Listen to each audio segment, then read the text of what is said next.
आज army chief general Qamar Javed Bajwa साहब ने जो GHQ में अपना अलविदाई खिताब किया है उसमें उन्होंने एक अहम बात किया है, फौज का जो सियासत में किरदार है उसके हवाले से। सुने वो क्या कह रहे हैं। हमारी फौज जो दिन रात कौम की खिदमत में मसरूफ रहती है, गाए बगाए तनकीद का निशाना बनती है।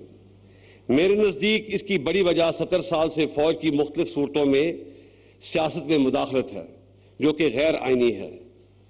इसलिए पिछले साल फरवरी में फौज ने बड़ी सोच और विचार के बाद फैसला किया कि आइंदा फौज किसी सियासी मामले में मुदाखलत नहीं करेगी।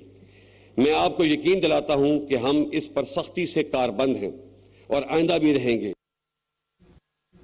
एक तरफ जनरल कमर जावेद बाजवा ने कहा कि हम सियासत में मुदाखलत नहीं करेंगे और इस फैसले पे सख्ती से अमल दरामद करेंगे, और साथ ही साथ फिर उन्होंने एक और बात की है और उसमें भी वो थोड़ा सा एक तवाजुन कायम रखते हुए नजर आ रहे हैं। सुने वो क्या कह रहे हैं।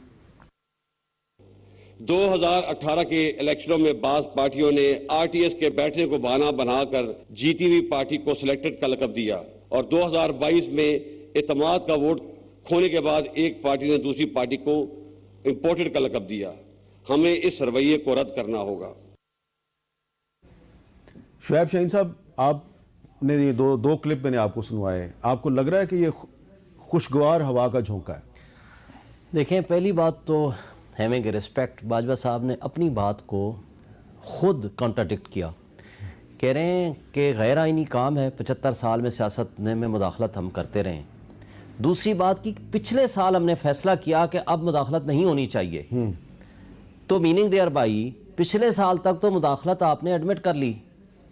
अगर वो एडमिशन आपकी है तो फिर सारे इल्ज़ामात जो आज तक लगाते रहे हैं सियासतदान हुसोएवर में भी, मैं किसी का नाम नहीं लेना चाहता, ना मौजूदा अपोजिशन का ना पिछली अपोजिशन का, तो उनकी बात में वजन तो फिर है। जब आप पिछले साल तक मुदाखलत को लेकिन वो कह रहे हैं कि अब हमें इस रवैये को तर्क कर देना चाहिए। अब रवैये को तर्क करना चाहिए, लेकिन पिछले 7 महीने और 8 महीने के अगर माजरत के साथ मैं कंडक्ट देखूं हमारे अपने भाइयों का और एस्टैब्लिशमेंट का, मैंने रिजीम चेंज का प्रोग्राम किया, अयाज अमीर को उसी रात कुट पड़ गई और उसको जो उठाने वाले थे उनके बकौल वो महकमा ज़राअत के ही लोग थे। महकमा पाशी के समझ लें, महकमा ज़राअत के समझ लें। इसी तरह तकरीर की इमरान रियाज ने अगले दिन पकड़ा गया। इसी तरह जिसने वहाँ जनरल खालिद नईम ने तकरीर की उसकी अगले दिन पेंशन रोक दी। हज़ारों की तादाद में ऑफिसर्स एंड ऑफिशियल्स हैं कि आपने उनकी अच्छा, ये इस मामले में भी ये जो कंडक्ट इस मामले में भी आर्मी चीफ ने आज एक बात की है, जरा वो भी सुने वो क्या कह रहे हैं। फौज पे तनकीद अवाम और सियासी पार्टियों का हक है, लेकिन अल्फाज के चुनाव और इस्तेमाल में एहतियात बरतनी चाहिए। एक जाली और झूठा बयानिया बनाकर मुल्क में हैजान की कैफियत पैदा की गई और अभी इसी झूठे बयानिए से राह फरार इख्तियार की जा रही है। फौज की क़यादत के पास इस नामुनासिब जलगार का जवाब देने के लिए बहुत से मौक़े और वसाइल मौजूद थे, लेकिन फौज ने मुल्क के वसी तर मफाद में हौसले का मुजाहरा किया और कोई भी मनफी बयान देने से इज्तनाब किया। लेकिन ये बात सबको ज़हन नशीन कर लेनी चाहिए कि इस सब्र की भी एक हद है। मैं अपने और फौज के खिलाफ इस नामुनासिब और जारहाना रवैये को दरगुजर करके आगे बढ़ना चाहता हूँ। दरगुजर करके आगे बढ़ना चाहता हूँ नहीं, दरगुजर का क्या मतलब हुआ? देखें, आजम सवाती ने क्या किया, एक ट्वीट की ना। नहीं, लेकिन आजम सवाती साहब के मामले की इंक्वायरी के लिए जब सेनेट ने एक कमेटी बनाई और उस कमेटी ने कहा कि आके अब सबूत पेश करें, जो वीडियो आप कहते हैं आपके पास है, आजम सवाती साहब ने पेश नहीं की। देखें, बात यह है, आजम सवाती को नंगा करके नहीं मारा गया, उसने नाम नहीं लिए जिन लोगों के, उनके खिलाफ इंक्वायरी हुई। देखें, आजम सवाती किसी पे इल्ज़ाम लगा रहा है ऑफिशियल्स पे, आप करते हैं इंक्वायरी की फाइंडिंग सामने लाते हैं कि जनाब हमने इंक्वायरी कर ली है, ये बेगुनाह है। सेम डे जिस दिन उसने इल्ज़ाम लगाया, रात को ये कह रही है कि जनाब ये बेगुनाह है। आपने इंक्वायरी तो की नहीं, आपने उनसे पूछा तक नहीं। हो सकता है, मैं वकीलों का नुमाइंदा हूँ, मैं सदर हूँ इस्लामाबाद हाईकोर्ट बार का। मेरा एक वकील अगर किसी गलत काम में मुलव्वस है, मुझे किसी ने उसकी शिकायत की है, तो मेरा ये तो फर्ज है ना कि मैं उससे पूछ लूँ या एक इंक्वायरी कर लूँ और उसके बाद कहूँ कि नहीं जी आप गलत कह रहे हैं। ठीक है, विद इन 2 आवर्स आप रिपोर्ट देते हैं कि नहीं जनाब आप झूठ बोल रहे हैं, आप गलत कह रहे हैं, हम बर्दाश्त की हद होती है। फिर उसकी आखिर वीडियो वो कहता है असली वीडियो है उसमें, तो वो सेनेट की जो कमेटी बनी है उसको दिखा देना।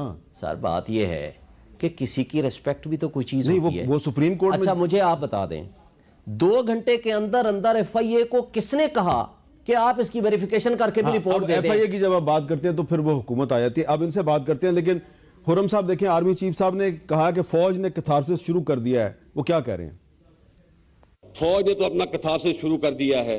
मुझे उम्मीद है कि हमारी सियासी पार्टियां भी अपने रवैये पर नजरसानी करेंगी और ये भी हकीकत है कि पाकिस्तान में हर अदारे, सियासी पार्टियों और सिविल सोसाइटी से भी गलतियां हुई हैं। हमें इन गलतियों से सबक सीखना चाहिए और आगे बढ़ना चाहिए। था मौका है तमाम पॉलिटिकल पार्टीज अगर इस वक्त जरा अब मुझे आप जरा खुर्रम साहब से बात करने दें। खुर्रम साहब वो कह रहे हैं कि अब हमें आगे बढ़ना चाहिए, तो कैसे आगे बढ़ें? सब अपनी गलतियों का एतराफ करने के लिए तैयार हैं? सब आपके प्रोग्राम में एक बात मैं कई दफ़ा पहले कही, मैं दोहराना चाहता हूँ। अगर आगे बढ़ना है तो एक दूसरे को डाकू, काफर और गद्दार कहना छोड़ दें, एक दूसरे का एहतराम करें। सियासी जमातों से कह रहा हूँ, ये जो 3 अल्फाज हैं, इन अल्फाज ने तलखी पैदा की है। आज नहीं, 1950 की दिहाई में भी, 60 में भी, जब आपको पता है कि उस वक्त के गद्दार जो थे वो बाद में पता चला कि वो तो मुहिब वतन लोग थे, वो तो आइन की अमलदारी चाहते थे। तो ये जो अगर डाकू, चोर और काफिर कहना एक दूसरे को हम बंद कर देंगे, इस हद तक तो बात बिल्कुल ठीक है।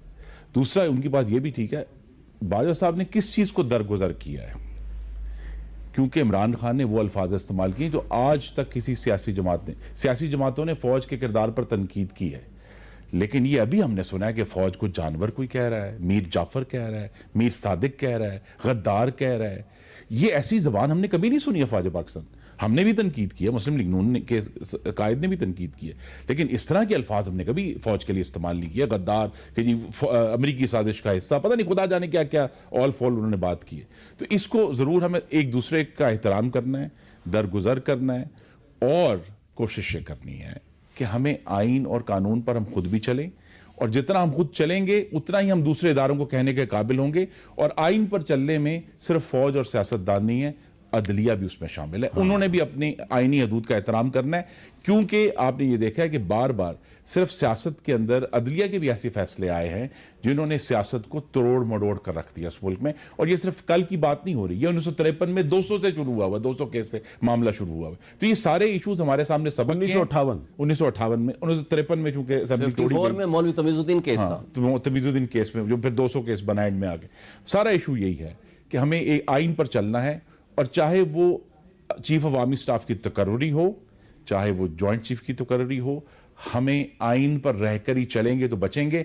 जो हमें सबक मिला ये भी है, जिसका जिक्र उन्होंने शायद ढके अल्फाज में किया, कि वो जो तजर्बा इमरानी था वो मुकम्मल तौर पर नाकाम हो गया। वो मुंह के बल आ गिरा कि आप किसी भी शख्स को के लिए आपने उसके मुखालफों को डिस्क्वालीफाई कर दिया। उससे पहले भी फौजी क़यादत ने कुछ तजर्बे किए थे ना, तो वो देखे ना, उससे हम सबक सीखकर आगे बढ़े। तजर्बे वैसे दोनों नाकाम हुए, ये मौजूदा नो कॉन्फिडेंस वाला भी, वो पिछला 2018 वाला भी, और उससे पहले वाला 2013 वाला भी, और उससे पहले वाला भी, और उससे पहले वाला भी, और उससे पहले वाला भी। तजर्बात 49 से लेकर आज तक 1958 की इंतखाबात से आप कह ले तजर्बा। फौज जिस सियासतदान को कंधों पे बिठा के लाई, बाद में उसी सियासतदान के साथ फौज का फड्डा हुआ। इसलिए बाजवा साहब ने बिल्कुल दुरुस्त कहा कि फौज को सियासत में नहीं आना चाहिए।